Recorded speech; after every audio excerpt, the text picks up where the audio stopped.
What does community-engaged scholarship look like in times of crisis?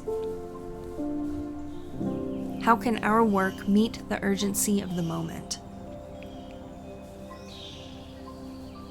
In June 2023, the Institute for Diversity and Civic Life brought together a group of scholar practitioners who carried out community-driven projects funded by the Henry Luce Foundation during the early days of the COVID-19 pandemic. Through this retreat, these scholars shared their stories about their groundbreaking work in challenging times. As academics, as teachers, as scholars, we can still be the community members and neighbors of the people who we are working with. We are not just one or the other, we are both, and we're bringing our whole selves to that project. And so there was this empowerment that happened as people saw themselves being capable of responding to this public health emergency and becoming leaders in their community in a way that they never expected or that they never imagined they could. And those, I think, were really sort of kind of great moments. And of course, that kind of building of community leadership, is something that stays long after any particular kind of project or initiative ends. When you build capacity like that, social, political capacity in communities, that remains in communities, and I think it continues to have a positive effect.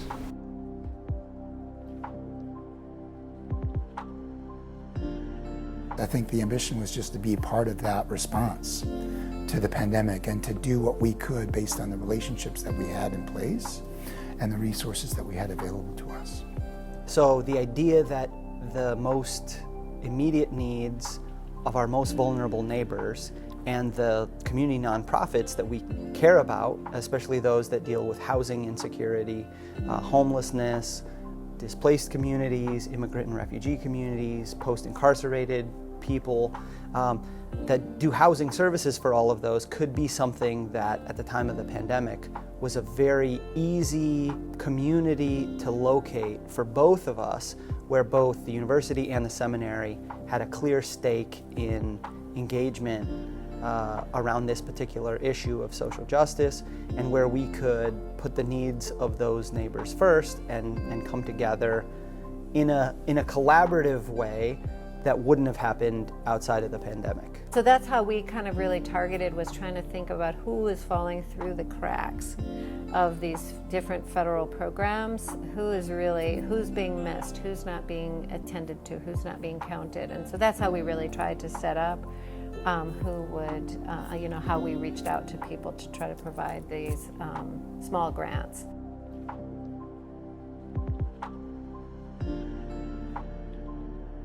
Lighthouse Mosque in Oakland comes to mind immediately in terms of a community that, it has always been kind of on the front lines of doing this work, led by predominantly African American Muslim communities, but for all.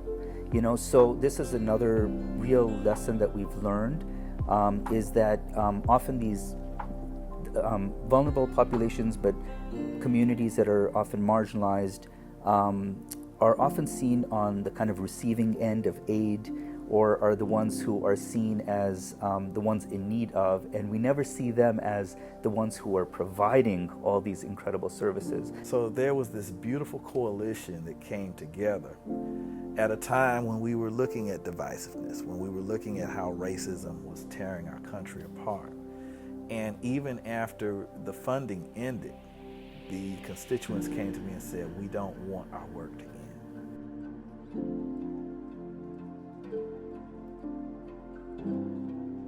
When we first reached out to our community partners, the first time to shift funding from the conference to the work that they were doing, one person in particular, Heber Brown from the Black Church Food Security Network, was like, this is great, but we could also use some help in terms of documenting. We're so busy doing the work that there's very little time to document it and reflect on it.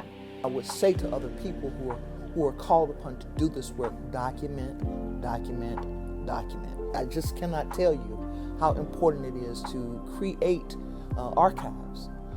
And we did a showing of our two documentaries, 30 minutes apiece, of these pastors, what they went through, what they experienced. And we did a launch, or what you call a viewing, with the whole community. More than 100 people came. That when they watched it, there wasn't a dry eye in the building.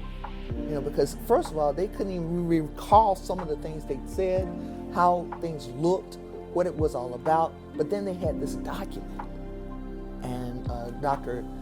Boyd says that his people were just, they felt dignified, that somebody cared about their story. And Reverend Hammond's, you know, in the film itself, she talks about how the community really comforted her. Those two things, I think, helped everybody see something totally different about what this work can be. It was transformative.